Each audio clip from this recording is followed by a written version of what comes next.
Salut, aujourd'hui un travail autour des types d'harmoniques et on va essayer de théoriser tout ça pour ensuite passer à la pratique.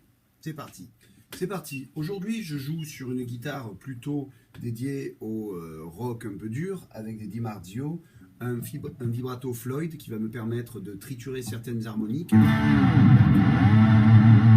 et mes doigts.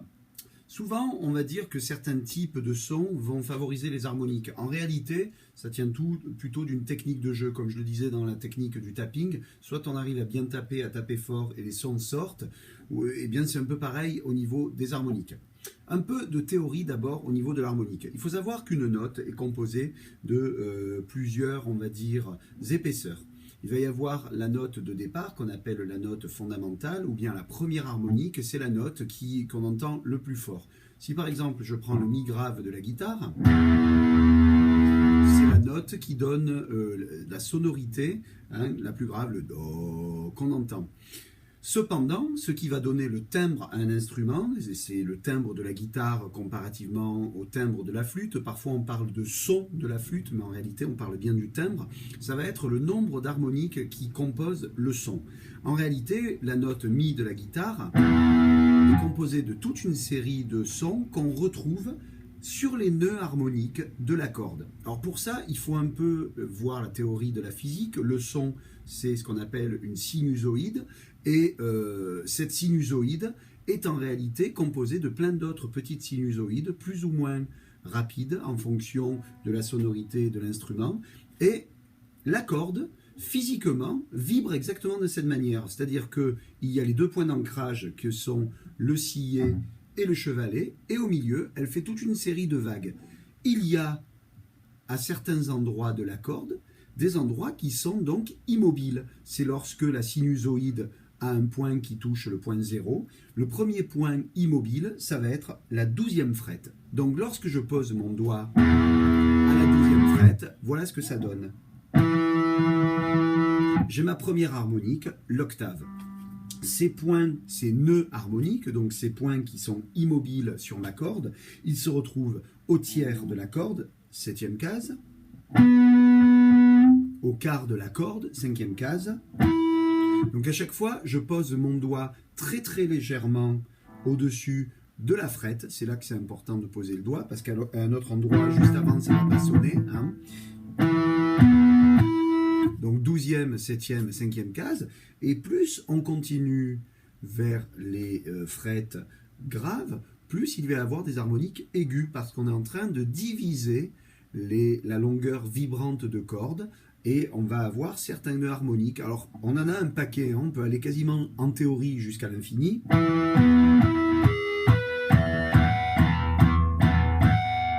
Etc., etc. Si on prend toutes ces notes qui montent au niveau de leur contenu de la note, ils vont de plus en plus aigus, si on les ramène, en réalité, on tombe plus ou moins, je dis plus ou moins, sur une gamme majeure avec une 7e mineure, c'est-à-dire l'accord blues. Et ouais, le blues s'est inscrit dans la physique de notre instrument. Alors maintenant qu'on a toute cette théorie, on va essayer de l'appliquer. Donc lorsque je prends ma note donc, de mi grave, j'ai mon octave qui se retrouve en harmonique ici. Ce qui veut dire que cette note ici, j'ai la même identique à cet endroit-là.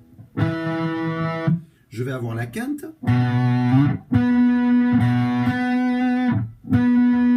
et l'octave à deux octaves plus aiguës.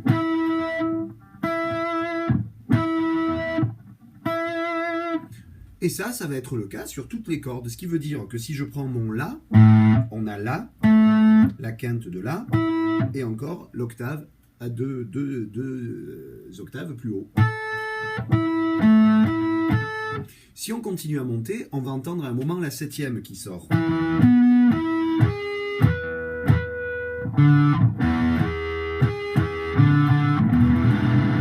Et la tierce majeure. Donc ça va permettre d'avoir certaines notes.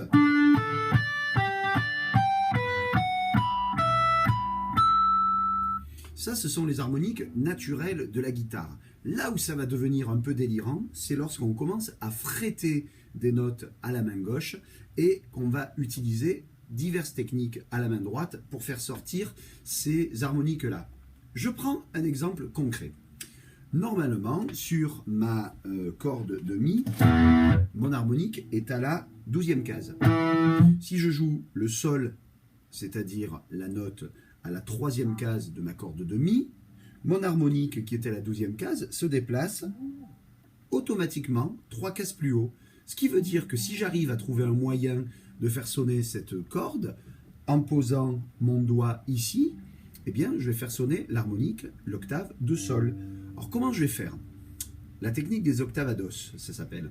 Donc ça, c'est une technique qu'on trouve un peu partout en musique classique, sur la guitare classique. On la retrouve en flamenco. On entend des personnes comme Eric Johnson ou bien Chet Atkins l'utiliser. Je vais prendre mon médiator et je vais poser mon index tout légèrement au-dessus de la 15e case, au-dessus de la frette.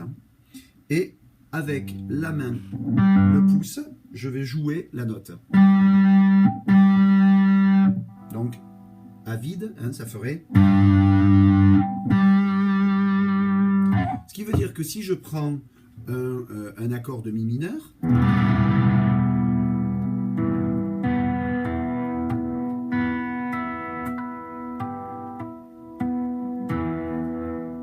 technique des octavados.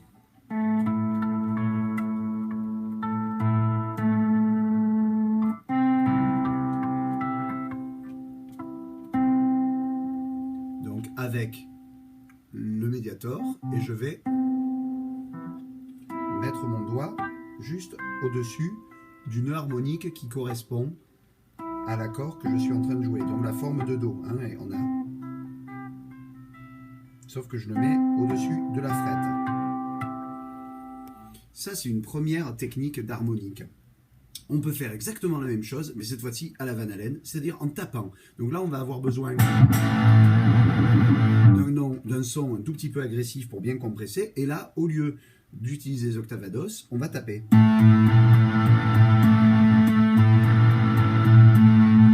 La technique des octavados et des notes tapées, ça veut dire que si je joue ma note à la 2e case, j'ai mon octave ici, mais mes autres harmoniques se sont également déplacées.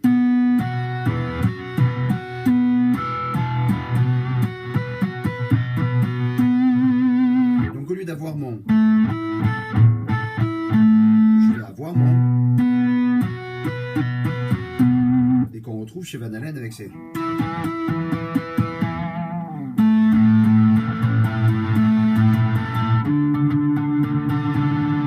Ça, c'est les harmoniques, donc tapées. Un dernier petit truc avec les harmoniques et les effets. Alors là, on va avoir besoin encore une fois de beaucoup de gains. Là, on se retrouve avec ces harmoniques criées qu'on entend chez Van Halen.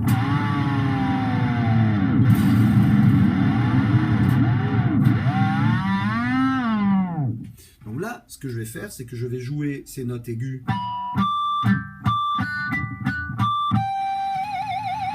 Et je vais les triturer avec le Floyd. Ce que fait Satriani, et qui est très spectaculaire, c'est le fait d'au lieu de jouer ces harmoniques ici, je ne vous ai pas parlé de ça, la corde se divise, mais elle est symétrique. C'est-à-dire que cette note qu'on retrouve ici se retrouve également de l'autre côté. Ce qui veut dire que toutes mes harmoniques que je trouve en bas du manche, je retrouve les mêmes ici. Ce qui veut dire que je peux par exemple faire sortir ces notes avec ce qu'on appelle les harmoniques pincées. C'est-à-dire que lorsque je prends ma note, je peux très bien utiliser le gras de mon pouce pour faire ressortir l'harmonique. C'est le même système que les octavados, mais au lieu d'utiliser mon index, je fais en un seul mouvement la même chose. Et lorsque j'essaye de jouer par exemple cette note qui devrait être vers ici, eh bien, je remplace mon index par mon pouce.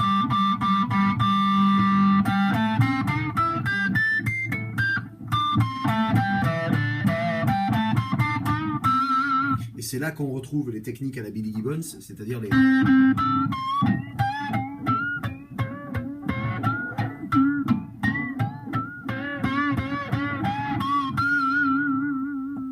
En enfin, pour revenir à Joe Satriani, au lieu d'utiliser simplement une harmonique pincée, il va appuyer sur son Floyd, faire sonner une harmonique avec le pouce.